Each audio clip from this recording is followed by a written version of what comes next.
basis for everything else, a federal job guarantee. Yes. Yes. Now, that is something that has not been implemented anywhere except 2 places.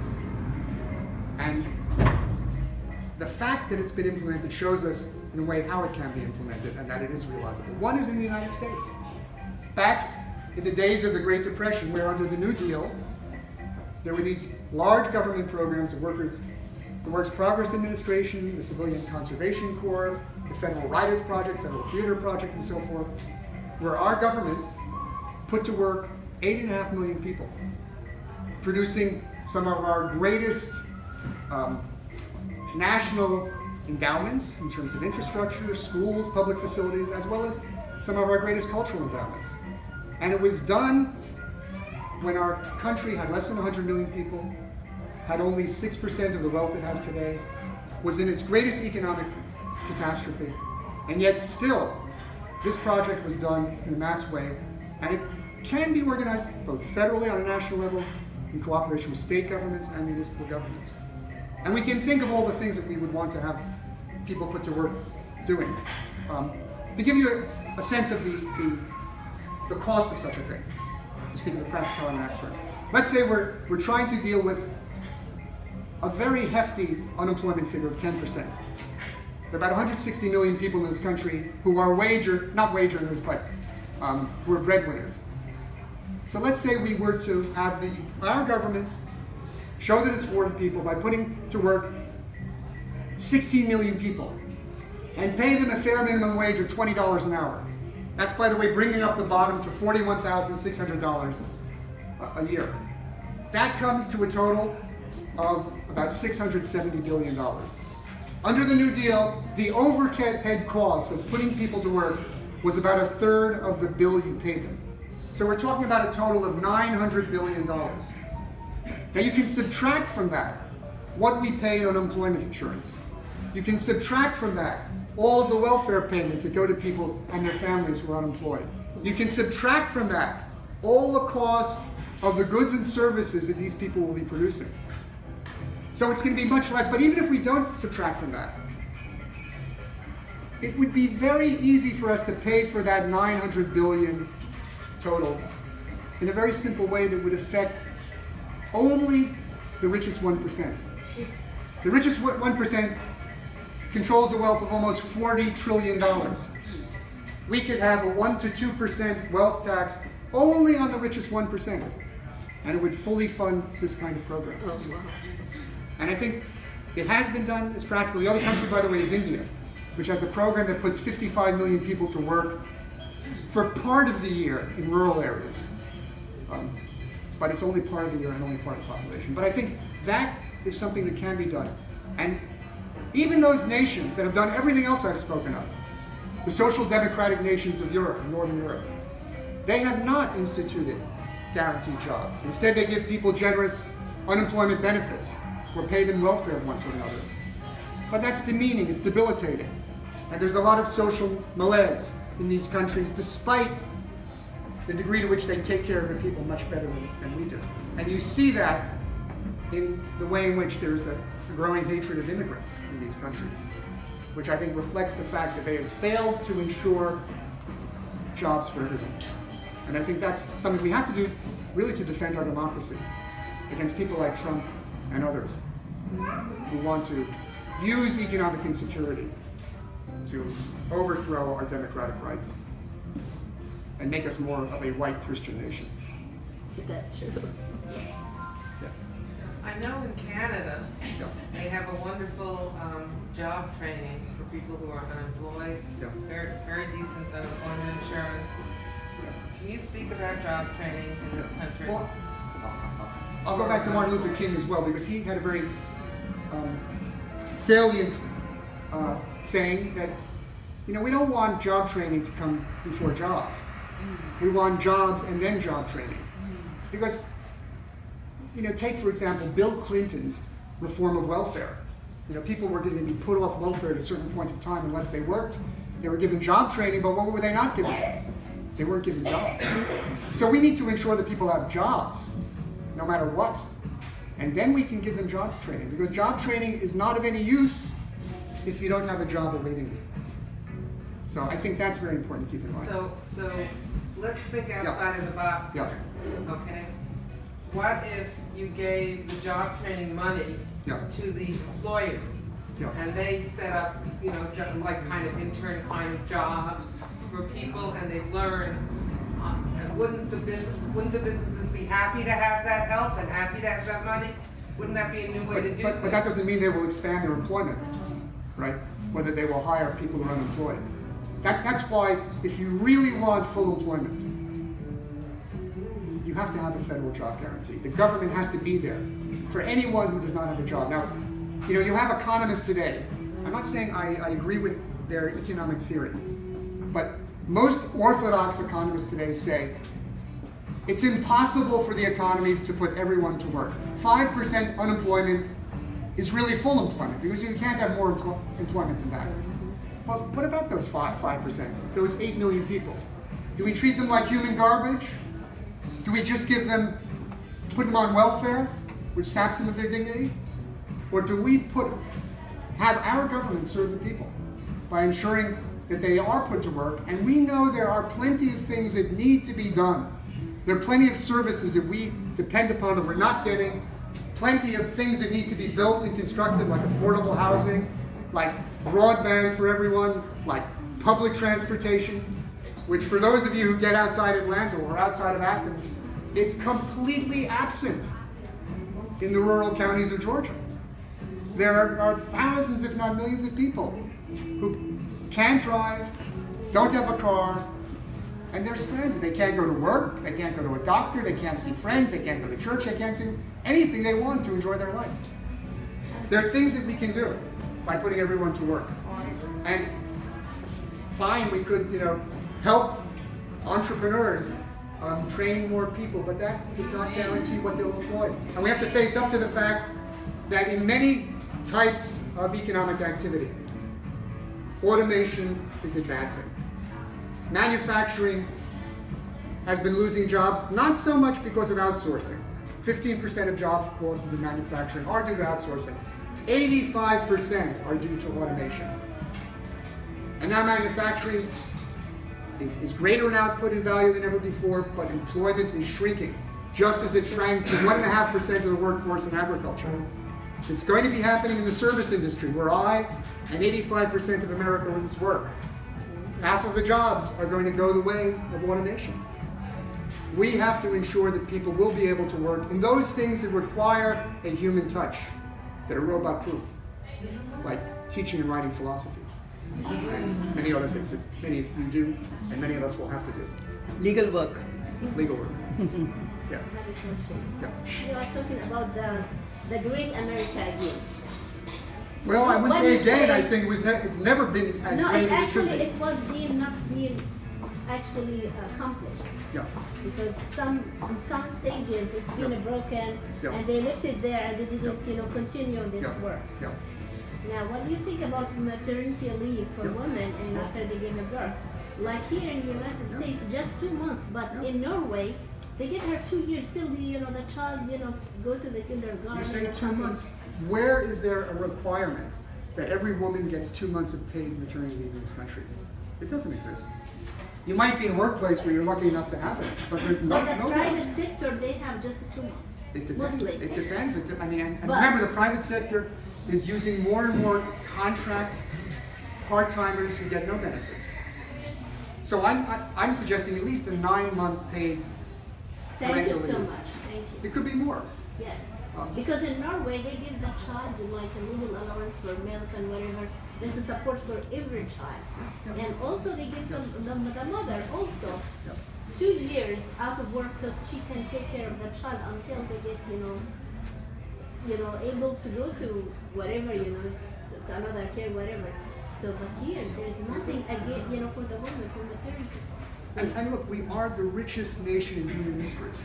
That's true. You wouldn't know it by what most people earn or how much wealth they have.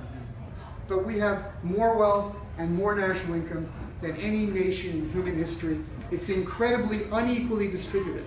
Right. We can definitely afford a 2-year paid leave Exactly. for mothers. We could. If There's no Europe problem. can do that, why you Yes. know United We States could. is more We could. powerful than Europe? And I think, Norway. and if we do that, the women have to be guaranteed to be able to resume their jobs or political Exactly. office with Exactly. seniority. This is So very this in important. no way impacts their opportunities. Yes, that's true. And if we don't stand up for that, we're complicit in institutional misogyny. We can be for equal pay for equal work, for a new equal rights amendment, but if we're not for the measures I've spelled out, we are complicit in allowing things to operate in a way that continues to disadvantage women and also minorities. Thank you. Thank you. Yeah, yes. You had just said a little bit about the ending the school to prison pipeline. Yes. Under the federal guaranteed job program, how would that benefit people that have been locked up and incarcerated on felony charges? Now, let me say one thing about our policies regarding felons. One is we do something that very few other nations do. We deprive people of what I think is an inalienable right to vote. And because we deprive felons of the right to vote, we have the greatest voter suppression affecting people who either are locked up or were locked up, a disproportionate number of them who are minorities. We're talking about almost 6 million potential voters. So we should never take the right to vote away from people. And I should note that in other countries, candidates like me and those of you who are here go to the prisons to campaign because the inmates have not lost their right to vote. They still vote. So that's one thing. Give the vote back to prisoners. Let's not forget the District of Columbia should be a state. Let's not forget our colonies like the Virgin Islands, Puerto Rico. Either make them independent or make them states with full voting rights.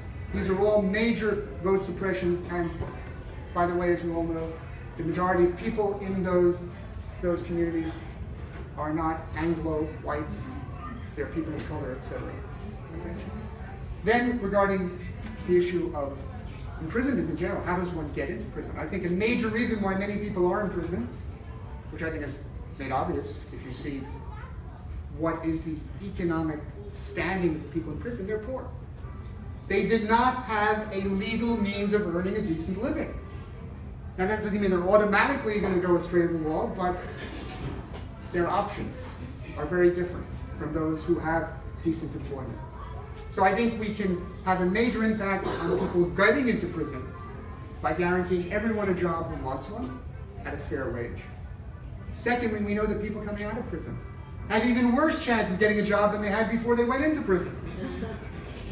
So we need to guarantee everyone coming out of prison a job at a fair wage.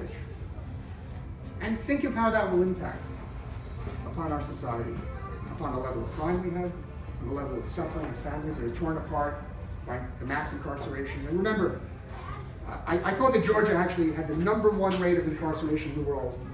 It turns out Louisiana does. But we're close behind. We're close behind. And as you know, we have private, for-profit prisons that have a vested interest in locking up as many people and keeping them there as long as possible and treating them as cheaply as possible. Another thing we have, which no other nations in the world have except the Philippines, that's bail, cash bail. I mean, what's the bail system mean? It means you keep people locked up if they're poor, if they can't afford bail. They lose their jobs, they're separated from their families. It destroys their lives before they're even brought to trial. We need to eliminate bail, as every other country has done except the Philippines. Can I comment on this thing? You Yes. know, when it comes to how much their budget, for the jail, $20 million.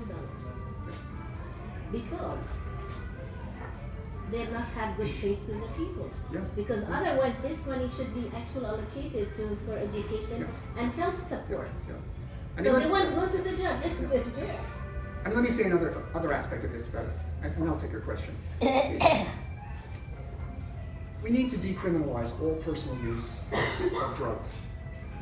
And I don't just mean marijuana, I mean everything else. That's true. And consider it a health problem. No one should be in jail because they had possession of drugs.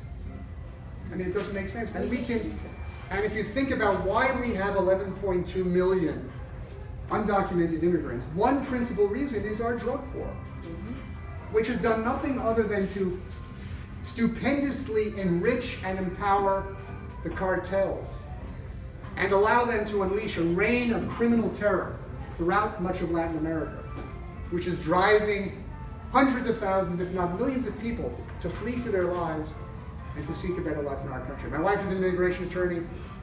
Many of our clients have very gruesome stories to tell about the murders and so forth that they family members experienced and that they were threatened with.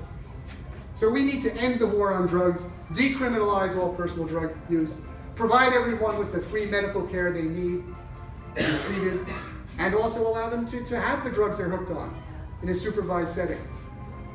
Treatment. I mean, it's been done by Portugal, by the way, and they have less drug overdoses than any other country in Europe. So it can be done, and that will have an impact. Sorry. Yeah. Well, one thing we do need to do is get rid of the private prisons that encourage the incarceration of people for ridiculous length of time for minor offenses. But my concern, I'm chair of precinct operations for Gwinnett County Democrats, and we go out and talk to the voters. If we say that the kind of things that you're talking about, they're going to say, oh, that's socialism. Oh, that's only one step from communism. And what's a nice short thing we can tell them to convince them that this is not socialism that's going to ruin everything? Well, it's not socialism. It's the redeeming of capitalism. It's enlightened capitalism. It's capitalism with a human face. It doesn't involve diminishing the private sector in any way whatsoever. In fact, all these measures will enhance the growth of business, big and small, because if everyone has a job, everyone has money to spend. You don't have these great fluctuations in demand that are connected to recessions and depressions. This is good for business. And it doesn't involve nationalizing anything, right? Everything is left intact. A single-payer healthcare system leaves in place all the private practitioners of medicine. A single-payer legal care system leaves in place all the private attorneys. It doesn't nationalize anyone. So I think, and then I'll say another thing. We can say, we are saving the souls of entrepreneurs. Because entrepreneurs are in a situation, and they don't teach this in business ethics classes in business schools. Entrepreneurs face this dilemma. If they want to pay their employees fair wages, if they want to give them good maternity leaves, if they want to be good to the environment, and any of this involves extra expense, they will be putting themselves at a competitive disadvantage against other businesses that are meaner and leaner. So they can't be ethical and be viable. But if we as citizens require all businesses to pay everyone fair wages, to respect the environment, to properly give paid family leaves as they should be, to provide employee empowerment, then every entrepreneur will be able to do the right thing and not suffer in competition. Exactly. Yes. What's your position on trade and China and all that? I mean, I think Trump and other people following his lead want to make use of trade policies to enhance employment. And I think that is not going to deliver what it's attempting to do. Because even if we erect tariff barriers that are going to promote the economic fortunes of domestic producers, that doesn't tell us what levels of employment they will have. Because they can introduce more automation and end up laying off more people. So I think the job guarantee is fundamental to ensuring full employment. Employee empowerment is just as important, because if we have boards of directors, 50% of which are employees, companies are not going to make the same decisions they're making now about outsourcing, about introducing automation in ways that are going to be harming their employees. They're not going to make decisions that are going to harm the environment in the same way in our communities. They're not going to make decisions to intervene in politics in a way that are going to harm the interests of employees. So I think we can make changes from within. And I don't think the trade policies do what they're expected to do. I think free trade is not something that is ideal. Because eliminating all barriers to trade has very uneven consequences. NAFTA, for example, in allowing much freer trade, of course, from the US to Latin America and Canada, it ended up destroying much of peasant agriculture in Latin America because US highly productive agricultural goods flooded the market. You have all of these destitute peasants. Where are they to go? Right? On the other hand, there were factories that did go to Mexico that contributed to some degree with the decline of our manufacturing. We do have to think seriously about what kind of trade deals we have. But trade deals are not of themselves going to deliver the rights that we need to protect. They're not going to guarantee full employment or the kind of requirements that we need to uphold. Anything else? One more. Yeah. Richard, Yeah. I absolutely I'm sorry. appreciate your policy proposals Yeah. and your platform. Yes. However, I think the problem that Democrats have now is that we don't feel as if people are standing up for what we believe. I know you stated earlier that we need to define our positions, but we also need to stand by our positions, and we need someone who's motivated in order to get in there and not back down and fight for what we believe in. So can you provide assurances to us that you are willing to fight for us as Democrats to make sure you advance those Yes. policies that you presented? I mean, that's the only reason I'm in this race, Right. is to advance these policies Right. and change the political agenda in our country and in the Democratic Party. I don't want to say just one last thing. The party is weak. It doesn't have either carrots or sticks to offer candidates. What becomes of the party is going to depend upon what candidates stand for. We in a way are the future of the party. So I'm going to stand for what I've advanced.